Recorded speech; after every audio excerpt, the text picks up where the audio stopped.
Assassin's Creed Odyssey. This is the latest entry in the long-running Assassin series. This is taking place in the middle of a fictional war. You take on the role of a mercenary, stuck in between two factions from which you can choose to kind of play on either side. This is the middle of an Athenian versus Spartan war. It takes place on a series of islands and sort of countryside area that you are able to freely travel between, doing whatever you'd like. The areas are segmented based on their difficulty and scaling. There is a full quest line with tons of side adventures and quests and, you know, the typical sort of Assassin's Creed formula. This time, though, things have changed dramatically, because when you're actually taking out small little, you know, groupings or forts or areas like that, you're actually weakening sort of a king or leader of the area, and by doing so you're able to eventually get into a final battle situation where you are freeing the landscape. You can see the maps are greatly detailed now with levels of depth once again, and it very much is an island-based situation where there's tons of islands to move through. So the sailing part is a massive element of this experience. I personally don't care for the boating aspects of Assassin's Creed. I know a lot of people do. I think they're kind of boring. That's just a personal thought. But this is also the most developed version of their sailing slash boating, and we're going to get into that in a bit. So you're able to play as two characters. You can do male or female, fully scripted and everything like that, fully voiced. You play as Alexios, which is I am, or Cassandra, and both of these characters, you know, sort of offer a different sort of feeling as you're playing the game. It's the same sort of experience, but again, it's a perspective so that anyone can enjoy the narrative however they'd like. We've got our horse, obviously, as you saw, and you just whistled them easily. The eagle returns too, which is one of my favorite sort of things. We're just going to take out this assassin group to give you some context to what's going on. So there's a full cinematic backstory, lots of cutscenes. It is a wealthy experience that's full of content. There's countless hours of doing crap and collecting things and finding stuff and assassinating people. It's very much the formula, you know? And I actually found this to be one of the most you know, sort of easy to get into in terms of just being really easy to remember my past creating and then getting right into this one right away. The controls do mirror that of... Oh, they actually know where I am. Crap. Do mirror that of Origins. You have your bow and arrow. You also have an ability wheel, of which you upgrade that. I mean, took some nasty hits there while I was going to do this, but you have an abilities area that you level up, you get an ability, and there's all these cool skills and extra powers that you're able to unlock. Some of them are sort of permanent on your character, other ones you bind to your melee or your ranged wheel. You see that sort of style mirrored within the ship elements. You're able to have lieutenants. Odessa is a love interest. You can actually sleep with people in this game. It just fades to black, so, you know, whatever. There's ship cosmetics, figureheads. You can have custom cosmetic things. I got these from the Ubisoft Club area. You're able to upgrade your boat with new things as you collect materials on the land or at sea, looting, stuff like that. You can see my materials at the top here, and my coin, my drachmae. And then there's also like the premium sort of currency that you can use to get special things, this ore. And yeah, we're going to show boating a bit later because I do have that planned. There's a mercenaries section to this where there's really dangerous, deadly mercenaries that are stalking you and stuff, and you can kill them and sort of move up this tree of mercenaries. Continuing that, we have a full inventory, a very RPG-based system. Armor gives you different benefits. You can see at the bottom, you know, warrior, assassin damage, armor, and health, what you get by wearing the different types of armor. And you're also able to do something pretty cool. You can upgrade your weapons, and you can also give them these engravings, and the engravings are extra benefits on top of the weapon. You unlock different ones as you level. You go to a blacksmith and you're able to put it on. There's a plethora of quests. I'm kind of keeping it. It's basically your Odyssey. I'm not really ruining that. Poison. Yeah, just gonna get this guy. Yeah, I just gotta get used to the combat again after taking a break after the other night. This is quite a few hours into the game, actually. Believe it or not, I've just been doing lots of side activities and exploring the world. I'm actually sort of under-leveled for this section. Nice, obviously we're back in this. A little bit embarrassing dying like that, but whatever, it does happen. Every time I go to do a video. Anyways, you can do a more stealth approach too. That's the beauty of Assassin's Creed, is you can sort of play the game however you like. If only Athena could breathe life Can I line this guy? Why can't we get him? What the heck? There we go. So the assassinations are deadly, they're gory, there's tons of different styles to them. I was very surprised at the plethora of ways from which you were able to easily eliminate targets. Kind of go over here. You can even catch them when they're sleeping and stuff. And it's very dynamic as you go around clearing these spots for XP. What, are you gonna try to wake up? I don't think so. I also have like a super stealth execution that really helps against higher level characters that wouldn't normally die. So it's kind of a hold Y instead of a quick elimination. So you finish areas by basically eliminating the special troops, looting the rare resources. You get a sort of checklist on the right hand side. Sometimes you have to save people, sometimes you have to find certain items, eliminate creatures. There are a plethora of wildlife present, from bears to lions to land sharks. Seriously, there was a cool little glitch where there was a shark moving across the water. I might overlay that, I don't know. I thought it was pretty funny. Anyways, yeah, so your key to finding things is really your friend the eagle. So your eagle's able to sit there, scout things out, find what you're missing, and it's just a huge help targeting enemies, and yeah, eagle is everything. So this is a very beautiful environment. I'm impressed by the scale. It's odd in the sense that this is very island focused. See, I really did enjoy Origins. I liked what they were going for. It was a very unique style, and it was a very colorful, bright, vibrant world. This one also looks really good visually, great draw distance. We're on Xbox One X, so you know they're pushing for that 4K resolution with HDR, and the results are great, but this is more of a gray color palette. I know it's got some color to it, you know, you're seeing the oranges. It's sort of a fall time, at least in this particular island. Remember, there are a vast quantity of islands that you can go to, and this is sort of an outskirts area. As you can see, there's a full town section and everything like that. The reason I'm going here is because I'm heading to this fort in order to tackle that, even though I am, again, a bit underleveled, which is so odd considering the many side ventures I've been doing. It does seem a little bit more grindy to get your level up in this one, I've noticed. I don't know if that's just my character, because I even had like a double XP going, and I was still, ugh. So there's a couple ways to play which I thought were really neat. So you can actually choose to have a guided or a more free exploration style of Creed gameplay. You get to choose that before you even start. You can also select the difficulty. If you need it to be easier, you can choose that. And you can find your good balance. Going back to the visuals, I do really find this world to be impressive. I mean, look at the draw distance. You can see for just miles.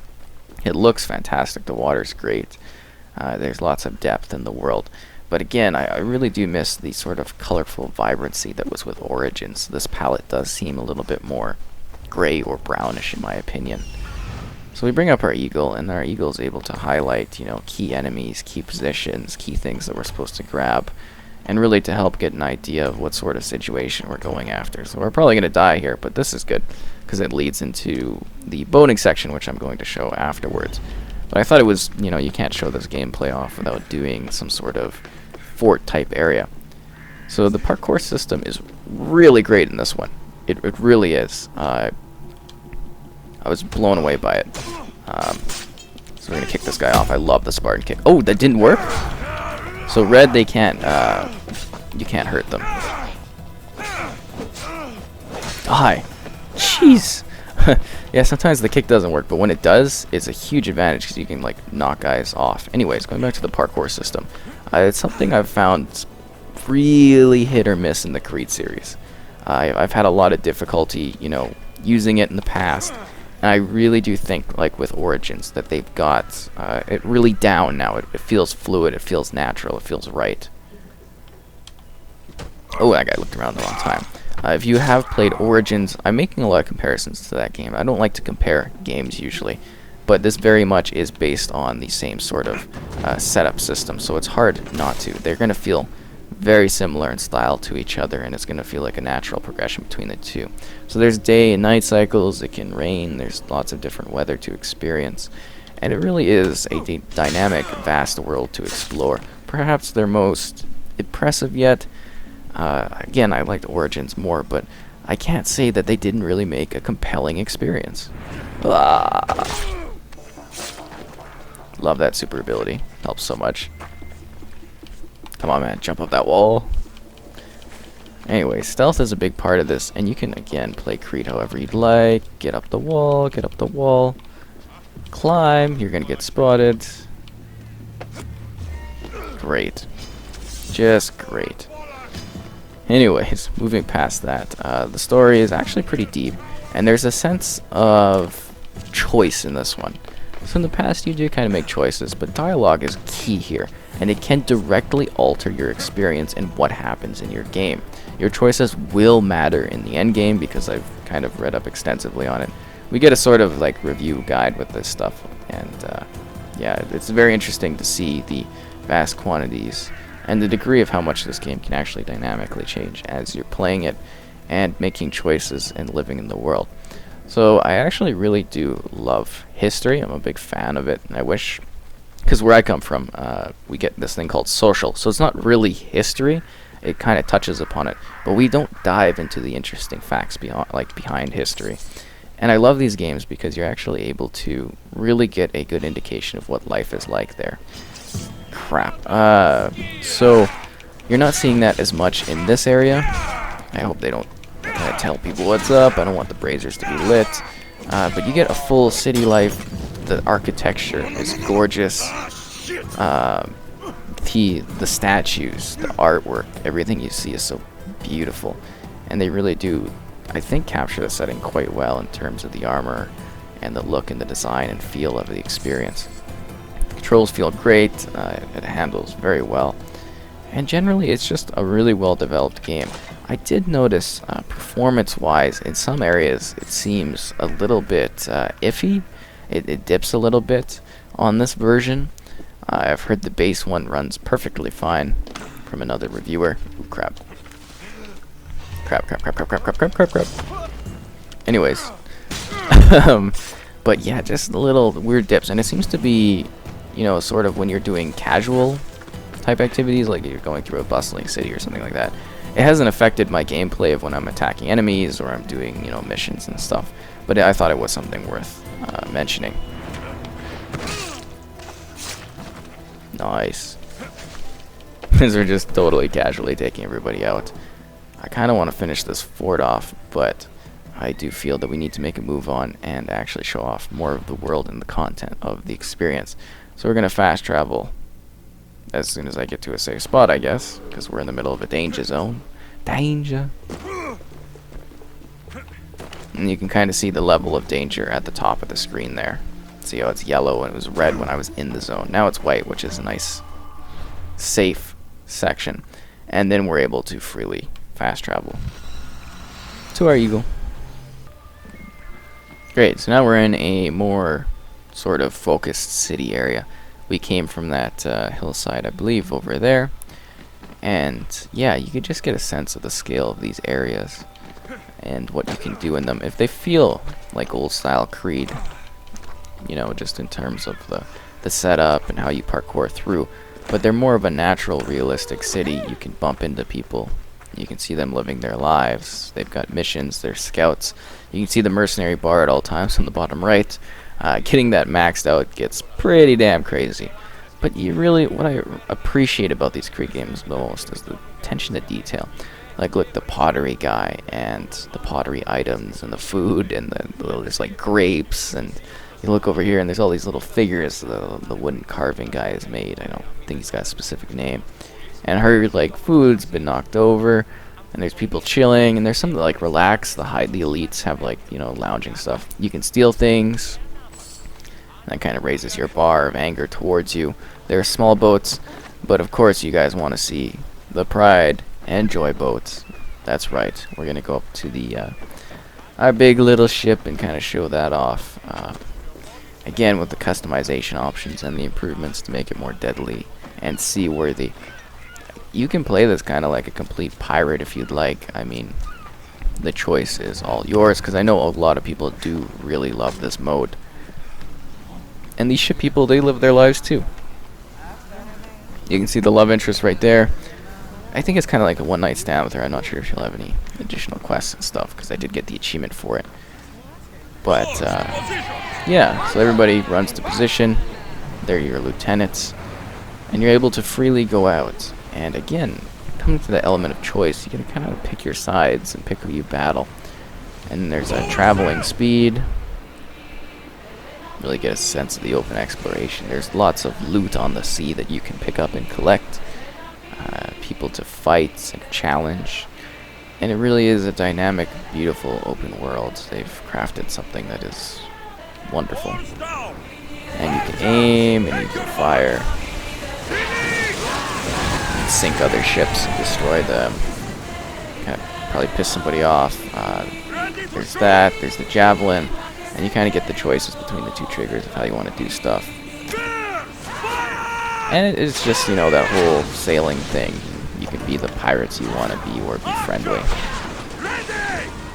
Come on, guys, get over there. And you can improve your boat too, and you can ram people, and you can use fire stuff. Whoa!